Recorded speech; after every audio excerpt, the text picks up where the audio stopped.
Hey cousin, who you chillin' with? I'm chilling with MONIE. Every now and then, rap has one of those lightning strike moments. A verse that shakes the table, draws a line in the sand, and forces the entire culture to respond. Kendrick Lamar's Control verse in 2013 was one of those moments. He called out his peers by name, J. Cole, Drake, Big Sean, and more. Not to dismiss them, but to challenge them. It was competitive, it was brash, and it was unapologetic. Some rappers responded with respect, others with bitterness, but the point was made. Kendrick was claiming the crown, and he never walked it back. He stood 10 toes down, telling rappers, friends or not, to rap harder. How you feeling about all the comebacks lately from your Control verse? They gotta try harder. That conviction turned his verse into legend. Fast forward to Joey Badass in 2025. He tried to tap into that same lightning, positioning himself as an East Coast boogeyman by taking aim not at peers, but at an entire coast. Too much West Coast dick licking. He went straight for the West, stirring up region versus region tension, and on the surface, it worked.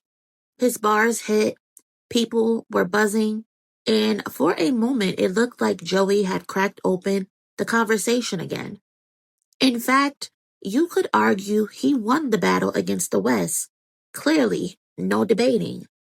But winning a battle doesn't mean you've won the war. And Joey lost the war the second he started running from his own words. Maybe that was a misstep on my part, was thinking that, people wouldn't get offended by that, because truly, I didn't think it would be to that degree. So I admit if that was a misstep, but just for me, from an intention standpoint, like, it was very playful. It's been many motherfucking years and many moons when I sat down and I mastered this shit. That goes for irrelevant niggas, that goes for new niggas, but it's one. It's one that need to know it's really levels to this shit. Rules and Crips all got along. Where Kendrick leaned into the firestorm, Joey backpedaled. When fans and rappers pushed back on certain bars, in interviews he over-explained, clarified, and tried to soften the blow. That move drained the mystique. A boogeyman doesn't explain himself. He thrives in discomfort and lets the culture wrestle with the meaning. By over-managing the narrative, Joey stripped his moment of the power it could have had. Then came the label, and things only got uglier. Instead of capitalizing on the moment, his team pulled the plug on his original release date, essentially shelving the album. Joey had to hop on Instagram Live and call them out directly, threatening to leak the project for free if they didn't let him drop. I'm about to address everything. So, I know you're probably wondering, right?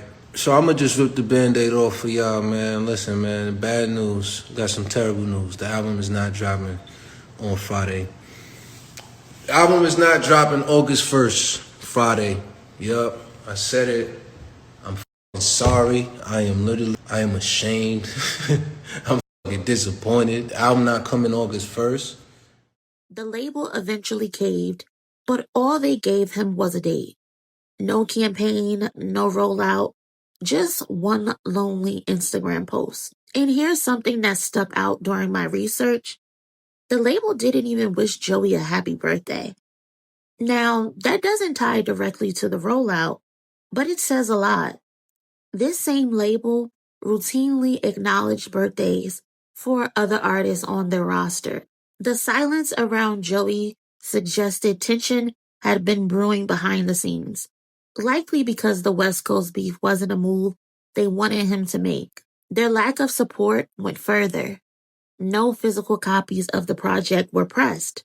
No CDs, no vinyls, only on DSPs. That's the label equivalent of saying, we'll let you drop, but we're not wasting a dime on you. When your own team publicly distances themselves like that, the writing is on the wall. The album itself didn't help. After all the build-up, it landed with a thud.